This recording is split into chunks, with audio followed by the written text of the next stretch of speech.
Kita lanjutkan tentang sudut fase dan beda sudut fase. Nah, kalau kemarin kita sudah menyinggung sedikit tentang, sudut fase dan beda sudut fase ya. Nah, kita pahami di sini.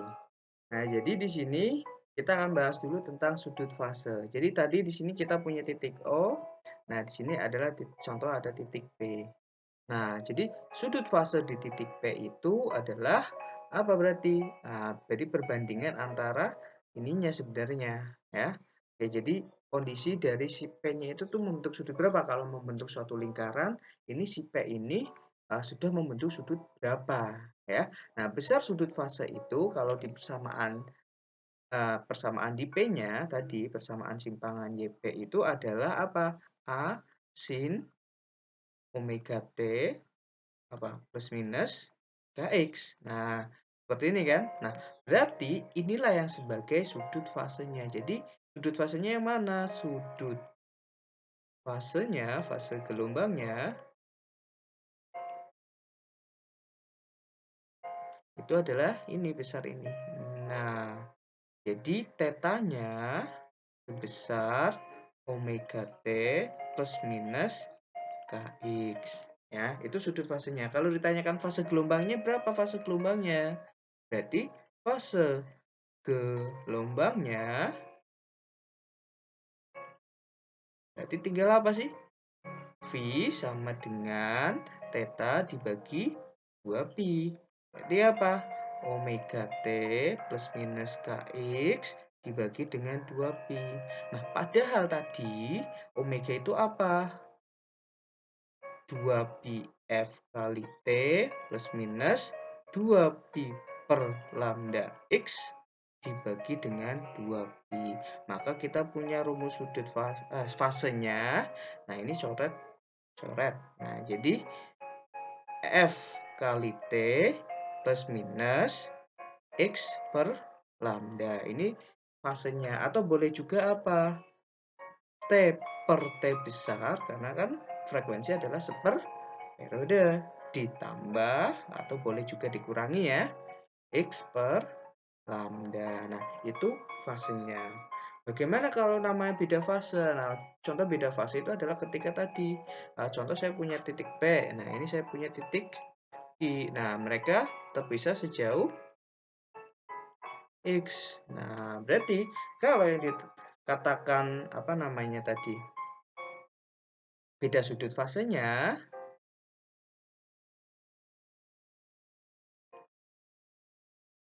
nah, beda sudut fasenya karena kan mereka bergetarnya berbarengan gitu kan.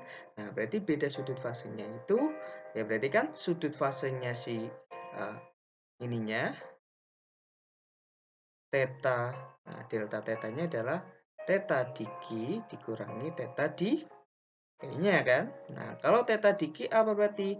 Omega T plus minus KX. Nah, ini T-nya siapa? T-nya kan bareng ya. X-nya P gitu kan. Nah, X-nya Q ya, dikurangi omega T plus minus KX-nya si P, gitu kan. Nah, waktunya kan sama. Nah, ini coret, maka lah tersisalah tinggal X-nya di KX-nya di Q dikurangi KX-nya di P. Nah, berarti beda sudut fasenya ya tinggal ini. Nah, selisih antara ini kita sebut namanya X. Berarti tinggal K kali X. Jadi tinggal K dikalikan X kedua, siapa tadi? Jarak kedua antara dua titiknya. Atau di sini boleh ditulis juga delta tetanya itu adalah X. K itu apa tadi? 2 kan? Nah, X per lambda. Nah, ini.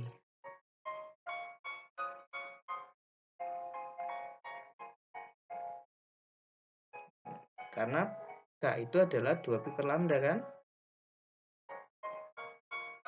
Nah, berarti ditulis 2pi X per lambda.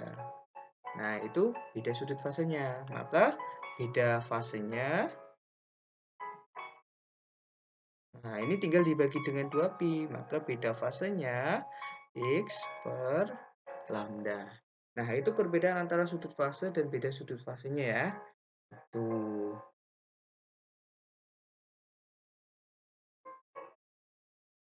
Nah, kemudian persamaan kecepatan dan percepatan getaran. Nah, tadi kan gelombang itu kan bergetar naik turun gitu kan. Nah, maka di sini nanti si eh, gelombang ini memiliki kecepatan getaran. Nah, dasarnya adalah kita memiliki persamaan simpangannya dulu. Kita tahu dari persamaan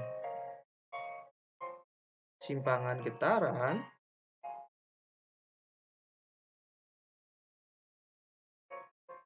itu apa tadi? YP, nah di titik P,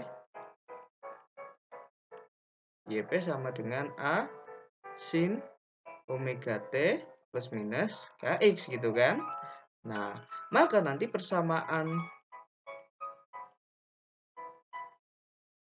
kecepatan getarannya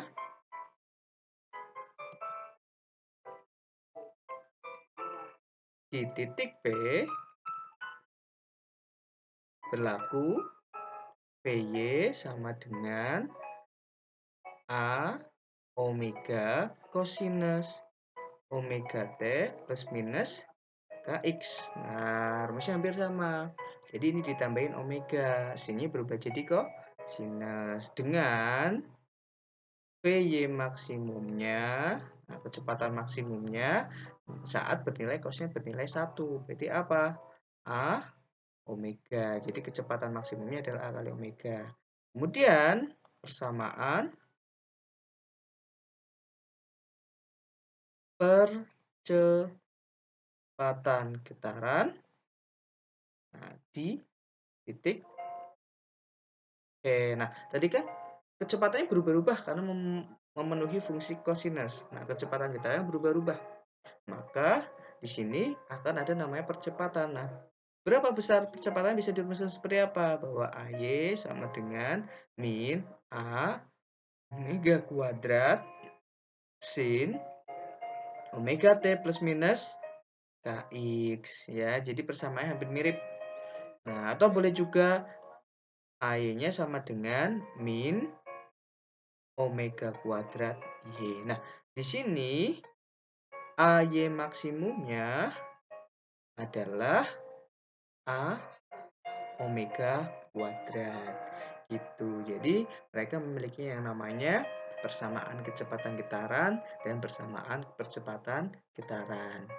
Nah, itu adalah materi yang harus kita pahami pada materi gelombang berjalan. Kita tinggal lanjutkan latihan soal-soalnya.